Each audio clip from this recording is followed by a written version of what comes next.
ขับมาตาคุณนางกาโกอาราตนากุลพระบรรดา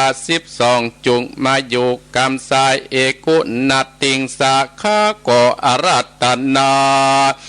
กุณพระโพศพสาวเก่าจุงมาอยู่ทั่วสระพังกายแห่งข้าพเจ้าและท่านผู้ฟังจุโคนสัปัญญาสาพุทธกุฎนางกาโคอาราตนากุลพระพุทธเจ้าอาศิโภคจุงมาเป็นกำแพงแก้ว7 จานแวดล้อมตนตัวแห่งข้าพเจ้าและท่านผู้ฟังจุโคนคือว่าพุทโธพุทธกำจัดออกไปหมู่สัพพสัตโตและโลกหลายตั้งหลายที่เกิดขึ้นปัจจุบันหื้อออกไปจากกวัติมณฑลที่อยู่ที่อาศัยจุงต่อยนี้หือปนโดยติจากคุณแห่งพระพุทธเจ้าอัตตติงสาธรรมกุณังข้าขออาราตนากุลพระสัตตรรมเจ้า38จุกมาเป็นกำแพงแก้ว7 จานแวดล้อมตนตัวเองข้าพเจ้าและท่านผู้ฟังจุโคนตัมโมตัมมัดกำจัดออกไปสัพพสัตโตและโลกหลายตั้งหลายที่เกิดขึ้นปัจจุบันอย่าได้เข้ามาไกลที่อยู่ที่อาศัยจักรวติมณฑลจงต่อยนี้หึงปนโดยติจากคุณแห่งพระสัตตรรมเจ้า38สังกัจจะจุตตาจะเจวาข้าขออาราตนากุลพระสังฆเจ้า14จุกมาเป็นกำแพงแก้ว7 จานแวดล้อมตนตัวเองข้าพเจ้าและท่านผู้ฟังสังโฆสังคับกำจัดออกไปสัพพสัตโตแต่โลกหลายตั้งหลายอย่าได้เข้ามาไกลที่อยู่ที่อาศัยจักรวัติมณฑลจงต่อยนี้หื้อปนด้วยเตจากคนแห่งพระสังฆเจ้า14ติรัตตนางอาหังวันตามิสินดาสาอิติปิโสภะกวาจาระคุณนางกาโคอาราตนากุลพระอาจารย์10 จาจุงมาอยู่ทั่วอาการ32อัตตกรรมมาตาอาตนางข้าโกอาราตนากุลพระกรรมมาตันเจ้า18จุงมาเป็นทิพปมนสสทวาตาสะอาโปกาโคอาราตนากุลพระคงคา12เอกาวิสติทรัตนีกุณนางกาโคอาราตนากุลพระทรัตนีสาวเอสัตตะวะโยคาโคอาราตนากุลลม7 สะเตโชคาโคลัตตนากุลไฟ6นามาเรียกว่าธาตุตั้ง4มีดินน้ำและลมไฟนี้เป็นที่พึ่งแห่งทรัพย์ประสัตราโคอาราตนามากำจัดกำจายนัทธโดโมตะลายพุทธสุนหายหายืนสุนนิยะทนอยู่ได้นะกับโมกากุสัตโตสัมภวะอุนตุจุงบังเกิดเป็ดนาคือว่าพระโกฏนาโกมปืนอาโปทัดนามยิ่งทั่วกัญญาโมกาโลโคตะโมสัมภวะอุนตุจุงมาเกิดเป็นโมคือว่าพระกุณนาโกมเป็นธาตุลมเนื้อเสื้อมังสะและโลมาพุทธกากาสะโพสัมภวะโหนโตจุงบังเกิดเป็นพุทธคือว่ากัสสะโปเป็นเตโชทัดปันลังลานสังหารภาปันอสรพิษกติญาตั้งแต่เกศาโลมานาขาตันตาตะโจงมังสังมะอาโตอาจิอาเจมิจังวากังอาตาจังยะกะนังกิโลมะกังปิอากังปัปปะสังอันตังอันตาคุณนางอุตตติยังกัดได้สร้างเป็นอาเสมหางอุปโรอิตาเสโตเมโตอัสุวาสาเกงโกสิงการะสิกามุตังมาจุงบังเกิดเป็นตะลุงคานนะ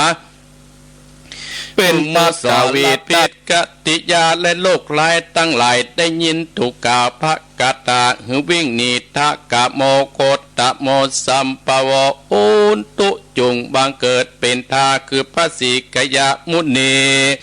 เป็นปัตตาวีตตินยะกัดโดดยะเมตไตโยสัมปวะอุนตุจุงบังเกิดเป็นยาคือพระสียะเมตไตเป็นอากาศธาตุฝูงหมูสอดละพิษกติญาศัตรูตั้งหลายและโลกหลายตั้งหลายได้ยินถูกกาปะกตาก็ทนอยู่บ่ได้บัดเดข้าพระพุทธเจ้าจึงน้อมมือก็น้อมมือไหว้กุลอากาศ18กุลอังอาการ21กุลอักขระ33กุลนิสาวาสกุลอัสาวาสกุลปัสสาวาสกุลศีล5กุลศีล8ศีล10ศีล227กุลปัญญายานกุลโสดากุลสกิตตกากุลอนาคากุลอรหันตากุลมรรคสีผลสีนิพพาน1เป็น9นับปฏิยันตาเป็น10กุลตานะสีระเนกกรรมาปัญญาวิติญาขันติสัจจะอาติตานาเมตตาอุเบกขาตาวัตติงสาปะละมีสัมปันโนพุทโธนันตติกุณโนวัตโสภะกวาอันว่าปัสสตาอันนันตาถึงกุลจักปะมันมิได้จุมอุนตะเนเตกุทิปะมนทนปะเจียนตัง84,000ปะกรรมตานตัดเสียถึงไปในและไปนอกอันมีกุลปริสีตนรอดกุลปริสีตนลายกุลปริสีตะงัวกุลปริสีตะไฟกุลภาษีได้เส้นโกดบุญบานทิดาบท18กุลอันจงบิชากุลแห่งพระพุทธเจ้าเตตายกุลพระสายญาติกุลพระบาทกุลพระธาตุกุลพระมหาโมกขลา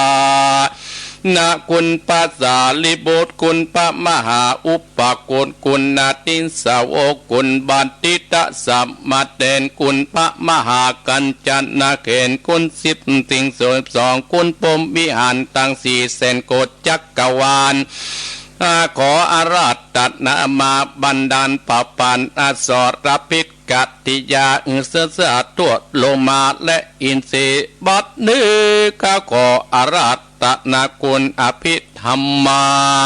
7คัมภีร์สังบิตาปุกัญญปะข้าขออาราธนาคุณนิกายตังอาติมาสังอังโกข้าขออาราธนาคุณพระวินัยตังอาปะจุมาคาขอนานาคุณสัตธรรมตั้ง8จิตนาวาตะกัญญาบัดนี้ข้าขออาราธนาคุณใจญามาตาอุตากาสาทุจุงมาเป็นดับกาสิกาเอมันตาบัดนี้ข้าขออาราธนามาอยู่กลางสารบัดนี้ผู้ข้าจักฝันโดยใส่สไตยสนกรมคือพุทธังตัสสะมิธรรมังตัสสะมิสังฆังตัสสะมินะโมตัสสะสะตัสสะโมนะโมตัสสะปะสัตตุก็ขาดก่อนพงตุรีที่อยู่ได้อินทรีย์นี้ไปหนีนอกจักกวาลกูจักอ่างองค์การณกิงบันดาลกูจักป่าสาเอ็นมาปานผุงหมู่มานสัตตูก็หลนอยู่บอดใดกูจักพิษตะวันตั้งเก่ากูจักเล่าภากถาว่าสังวิสาสุปุสะปุปปันนาปิตังทวะกรังสะปิตังพุทธสัพปตินตังกากูจักเล่าภากตาว่าพุทโธจะมัดสิบโมสิโตสะลิบุตโตจะทักกินเน